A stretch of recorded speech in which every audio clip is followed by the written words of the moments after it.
Alicia Castilla, muchas gracias por este encuentro. Gracias a ti. Hay muchísimo para preguntarte. Y para empezar, por algún lado, me gustaría tu primer libro en Argentina. ¿Fue en el año? El libro sobre la marihuana. Sí. La primera edición fue en 2001. 2001. Una larga lucha para la publicación de ese libro. No sé si tanto la lucha, las circunstancias fueron muy particulares, porque yo vivía en Brasil y había publicado otro libro y me había comprometido con una editorial brasileña a publicarlo, y obviamente en portugués, y lo tenía mitad escrito y tuve que volver a Buenos Aires por cuestiones familiares, y yo no había estado en Buenos Aires por 30 años. Entonces bueno, ¿qué hacía? Tenía que quedarme. Y el libro estaba medio escrito y en portugués. Y bueno, lo pasé al castellano, lo terminé. ¿Y ahora qué hago? 2001, un año terrible para la Argentina. Imposible ir a tocar timbre a las editoriales y decirle. Y además el tema. Entonces decidí editarlo yo. Y una vez que la imprenta me dejó las cajas de libros en el living del departamento, dije, ¿y ahora qué hago? ¿No? Y entonces se me ocurrió que yo tenía una cantidad de gastos fijos y que si yo vendía 100 libros por mes, cubría mis gastos fijos. Había hecho 1.500 libros, dije, bueno, por un año y medio puedo cubrir. Y entonces se me ocurrió poner los libros en la mochila y ir dejándolos en los kioscos de la calle Florida. Y yo vivía frente al Parque Las Heras. Yo dejaba los libros en los kioscos y les explicaba, y a ellos los canillitas medio se extrañaban, porque con la pinta que tengo, más de maestra jubilada, y que le fuese a llevar un libro sobre la marihuana con tapa roja, y yo además les explicaba que lo importante era que lo exhibiesen porque no tenía otra publicidad, y el tipo me decía, ¿pero dónde dice marihuana ahí?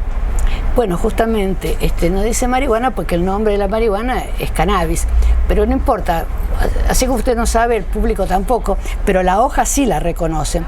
Entonces, porque en los kioscos lo que vale es el espacio de exhibición. Y bueno, entonces yo le decía, usted ponga la hoja. Bueno, y le dejaba, bueno, este es mi nombre y este es mi teléfono, usted cualquier cosa, cuando los vende, me llama, yo me los paga y los repongo. Yo me tomaba el bondi para ir de Plaza San Martín a Parque Las Heras, que son 20 minutos. Cuando llegaba a mi casa tenía en el contestador, que en esa época usábamos teléfono fijo, señora Cannabis, le habla el muchacho del kiosco, porque entre Castilla, Cannabis, la marihuana, y era ponerlos y se vendían. ¡Qué bárbaro! Nunca habían visto una cosa parecida. Entonces empezó por eso te digo, fue agitado, pero no fue difícil. ¿Y esas 1.500 ediciones se fueron en cuánto tiempo? 1.500 ejemplares se fueron en un rato prácticamente. Ahí viene Página 12, me hace una entrevista y bueno, yo obviamente me había gastado el dinero. Entonces, cuando que iba cobrando de esos 1.500 ejemplares, y bueno, de repente me quedo sin libros y sale la nota de Página 12 en un domingo, página entera. El lunes a las 7 de la mañana ya el teléfono mío ardía y no tenía un libro para vender. Y bueno, y así fui, conseguí hacer una segunda edición y después, bueno, tercera y cuarta y la experiencia interesante fue que yo mantuve el contacto con los canillitas. Entonces me decían, la gente pide tal cosa, la gente, por ejemplo, la gente está interesada en recetas o en sistemas de cultivo.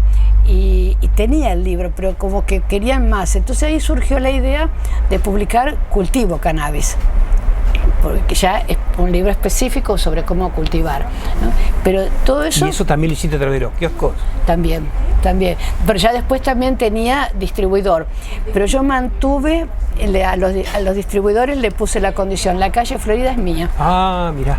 Porque el retorno, que además ya iba a los cumpleaños de los Canillitas, nos hicimos amigos de muchos, ¿no? Y fue una experiencia realmente interesante, sí.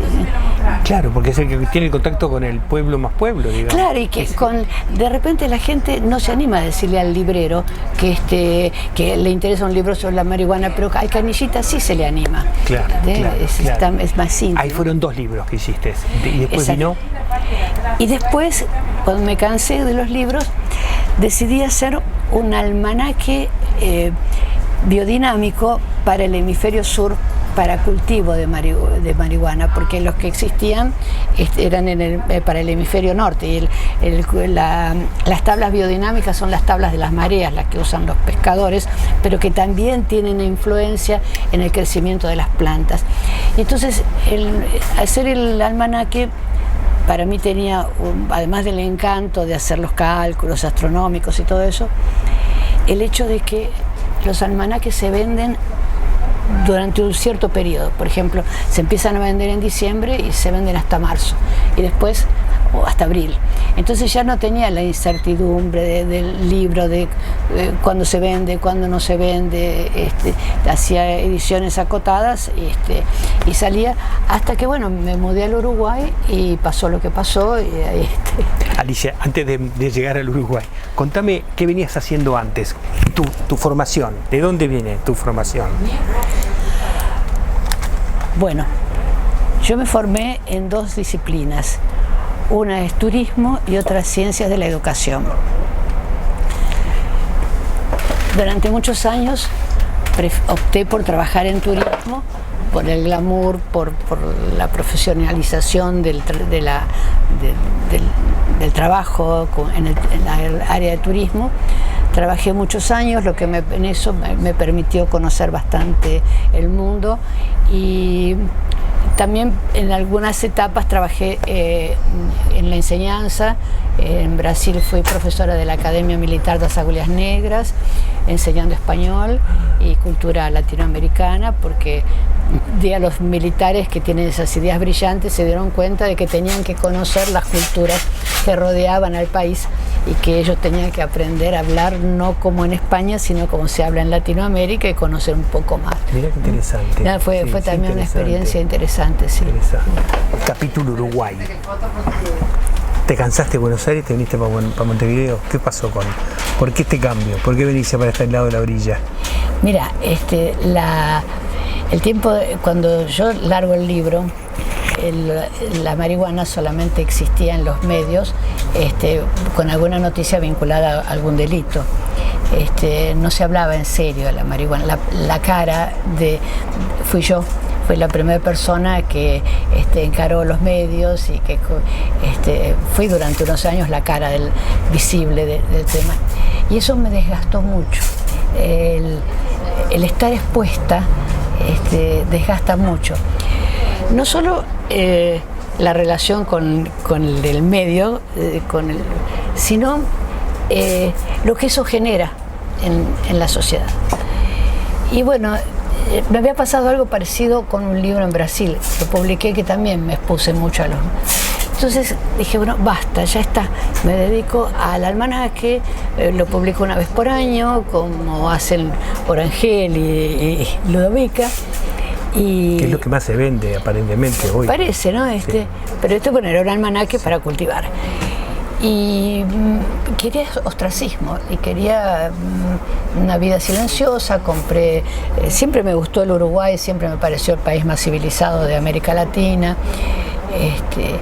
Y bueno, compré una casa fuera de Montevideo, donde pensaba vivir en el ostracismo. Y bueno, y planté marihuana para mi consumo personal, porque no quería tampoco conocer a nadie que vendiese. Y bueno, fui presa y otra vez volví a la media, ¿no? A los medios, porque fue una especie de escándalo que generó mucha noticia en los medios y mucha discusión aquí. Yo tenía la sensación, cuando eso estaba pasando, de que algo iba a generar tanto ruido, ¿no? Y bueno, acabó generando la discusión para tener una ley y se consiguió. Entonces, hay un mito urbano de que yo estoy vinculada a que la marihuana se haya regulado aquí. Pero quiero dejar bien claro que no fue un acto heroico ni un martirio como uno fue una Juana de Arco, sino que fue una circunstancia. Es decir, yo no pretendía que la policía entrase a mi casa y viese las plantas, ¿no? En ese marco había una regulación en ese momento, 2012, era 11, 2000. Sí, pero no había ninguna. No había ninguna. Y bueno, no había, y obviamente los activistas uruguayos y las personas interesadas en el tema aprovecharon que lo mío daba para tanta discusión en los medios y tanta polémica para tratar de generar una ley que no cometiese tantas injusticias. Creo que lo que más golpeó fue que conseguí romper el estereotipo de que quien consumía marihuana, plantaba, era hippie, sucio, rastafari, ¿no? Entonces, una señora bien, no representaba, parece, una gran amenaza para la sociedad, entonces, porque estaba presa. Creo que el punto fue ese, ¿no? Entonces, hasta hoy todavía hay gente que me para en la calle para agradecerme, pero yo no lo hice, pero surgió y bueno, en buena hora, ¿no? O sea que ese fue uno de los movimientos sociales que impulsa lo que pasa después. Exacto, sí. Y también la gente sabe que aprovechar esos movimientos.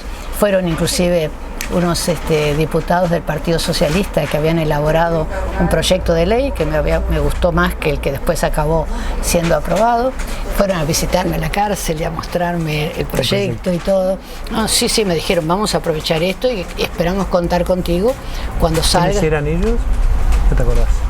Me acuerdo de uno de ellos, Nicolás Núñez, ¿no? Un chico joven, muy entusiasta, ¿no? Y bueno, no se aprobó el proyecto de él, pero se aprobó Pasaste horrible.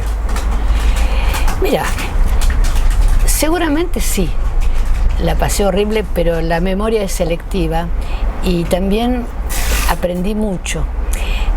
Yo digo que entré al Uruguay por la cloaca, porque conocí la imagen que yo tenía, que el primer país que le otorgó el voto a la mujer, el primer país laico, que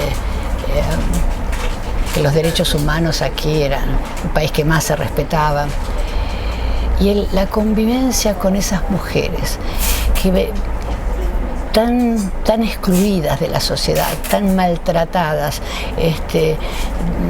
tan a la buena de Dios, como se diría. Fue algo que me marcó mucho. Yo, que había trabajado mucho con el tema mujer, con el tema género, aprendí ese otro lado más sombrío, que la realidad no es tan linda como te la pintan. Y curiosamente fue una convivencia interesante, porque ellas no estaban de acuerdo con que lo mío era un delito. Entonces estaban en contra de que yo fuese presa. Por otro lado, las mujeres en situación de confinamiento generan, es muy difícil, muy diferente a lo que yo escuché que sucede en las cárceles masculinas. Las mujeres crean familias dentro de la cárcel. Entonces hay madres, hijas, tías, sobrinas, ahijadas, y hay abuelas. Y a las abuelas no se las toca. Entonces yo, además de que tenía todas las características de las abuelas, para pertenecer al grupo de las abuelas, estaba injustamente detenida para ellas. También estaba para mí, pero y eso me dio una condición muy especial. Entonces, además, por ser escritora, una cosa que me sensibilizó mucho, que todas querían contarme su vida, porque su vida daba un libro, y todas me citaban a Los Miserables. No podía creerlo. Mira. no sé cuántas lo leyeron profundamente, pero sabían que su vida daba un libro parecido al de Los Miserables. Entonces eso también me dio una condición de respeto en la cárcel, y los medios, ¿no?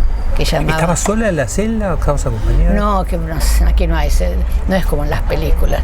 No, primero estuve en una especie de galpón donde había más de 80 mujeres y con camas de 2 pisos, ¿no?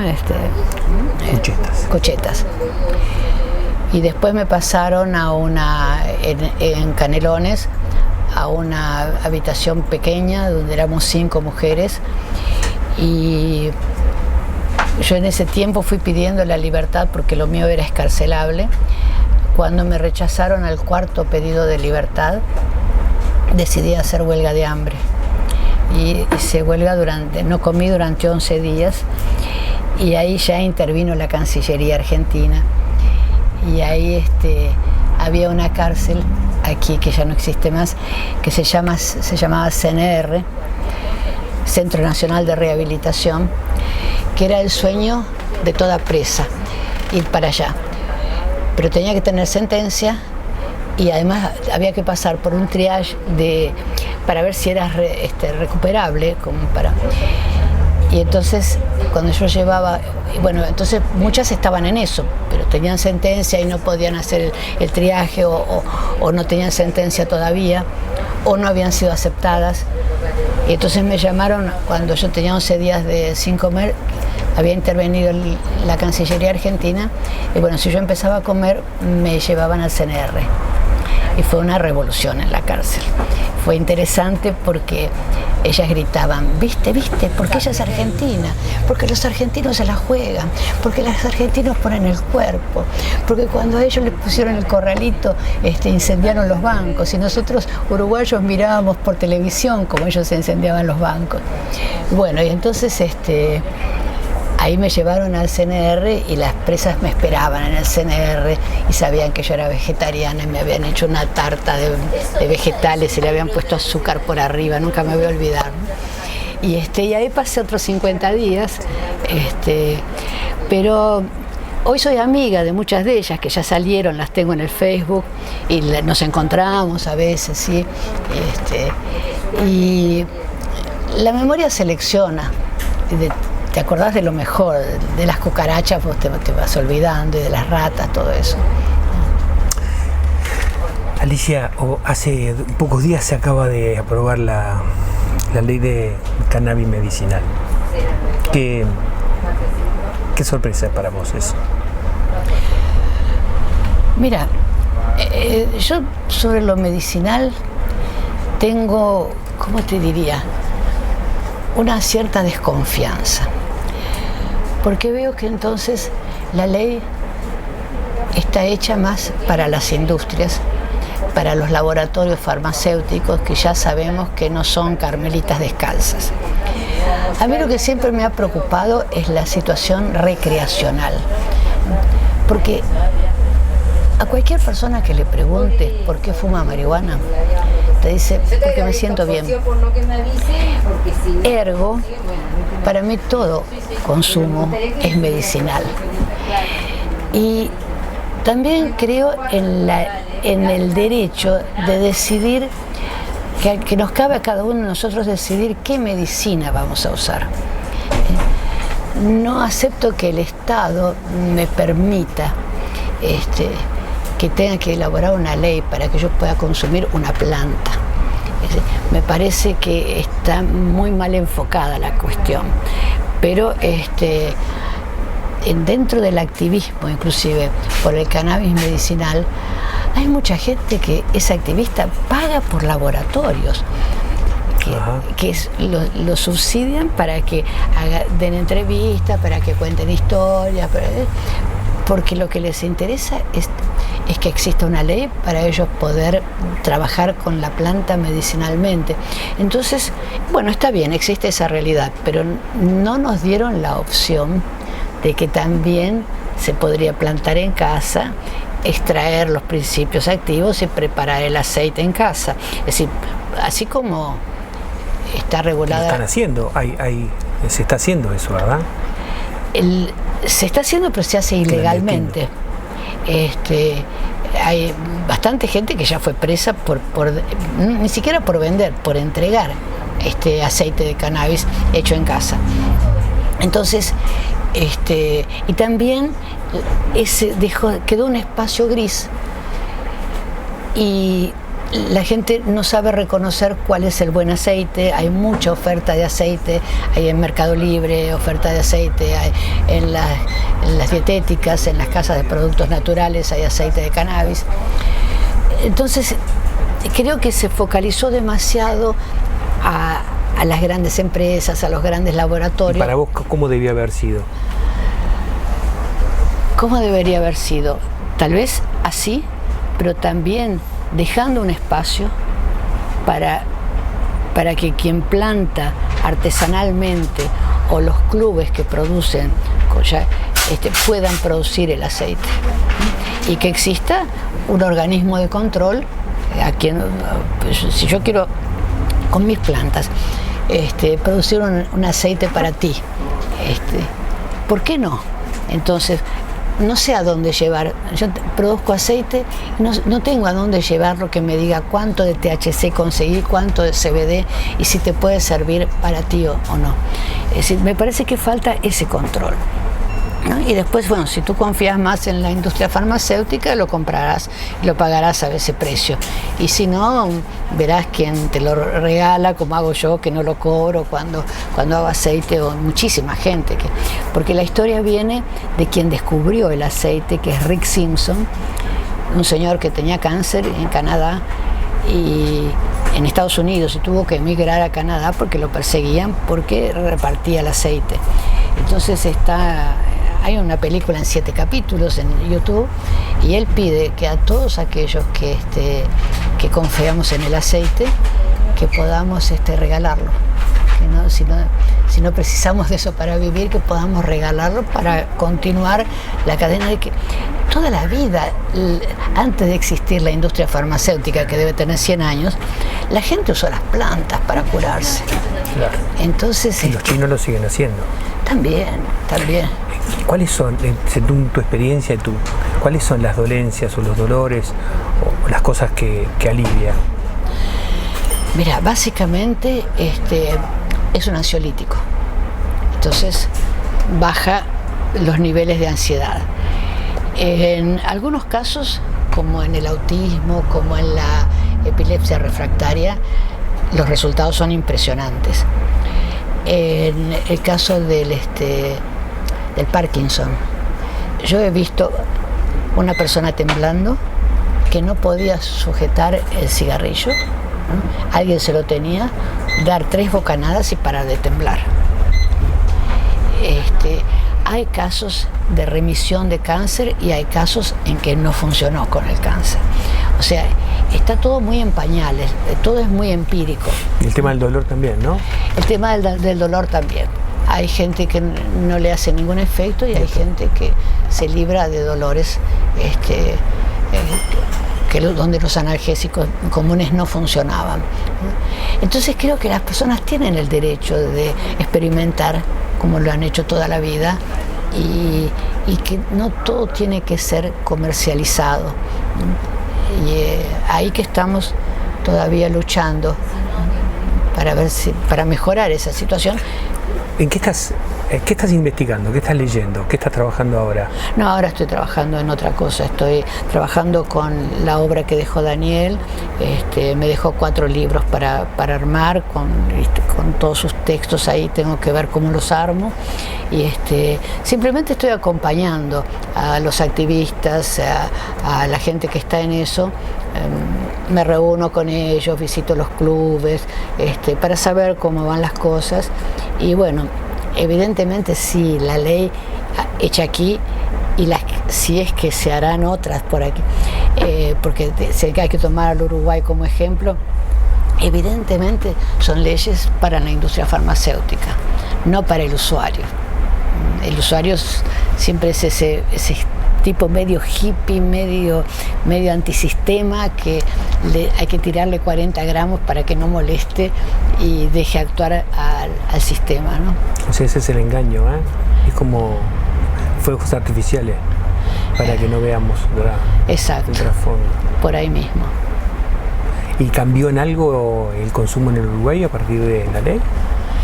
Yo creo que lo que cambió es la aceptación social, porque la gente ve que no pasa, no hay peligro, que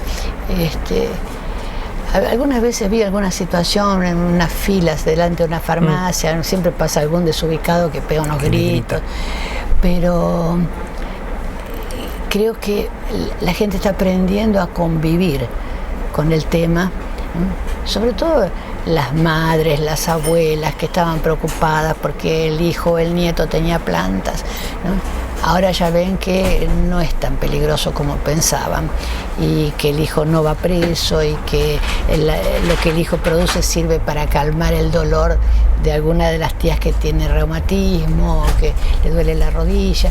Entonces está entrando por ahí la cosa. Y llevamos ya que 3 años, 4 años y todo bien. Y el tema de las farmacias y los problemas a nivel bancario, esta cosa de la prohibición bancaria, aquellos que están... Es tan hipócrita eso, porque nosotros sabemos muy bien qué hacen los narcotraficantes con esos bolsos llenos de dinero. ¿Dónde van? Al banco, no los tienen en la casa guardados. Entonces había el problema con los clubes, por ejemplo. Los clubes tienen socios y para asociarse a un club hay que pagar. Aproximadamente está entre 100 y 200 dólares dependiendo del club para poder tener 40 gramos por mes. Entonces, ¿dónde guarda el club la plata? El club no vende marihuana, el club vende membresías. Entonces el dinero obtenido por la venta de membresías, el banco sí lo acepta. La hipocresía del sistema, como siempre, ¿no? Tal cual. Entonces, Alicia, ¿cuándo conociste? ¿En qué circunstancias conociste a Daniel? Cuando salí de la cárcel, sí. Y me pasé por montones de programas de radio y televisión, y un día me llama un periodista que me había entrevistado y me dice: no sé si sabes quién es Daniel Vidar, una de nuestras mayores glorias. Está por escribir un libro sobre la marihuana y se nos ocurrió que tal vez era interesante que ustedes se conociesen. Y yo cuando vi, me pasaron el teléfono de él, cuando vi la obra de Daniel, dije: ¿qué le voy a decir yo a este señor? Y bueno, entonces fui a verlo, le llevé un ejemplar del libro y le dije: mire, tengo una biblioteca dedicada al tema. Si les sirve, está a su disposición. Y bueno, así fue, ¿no? Un regalo que me hizo la marihuana. Divino. Me gustaría conversar contigo ya después, largo y tendido, en otro encuentro sobre Daniel y su obra. Con mucho gusto. Te agradezco mucho el encuentro. Espero que sirva. Yo te agradezco a ti.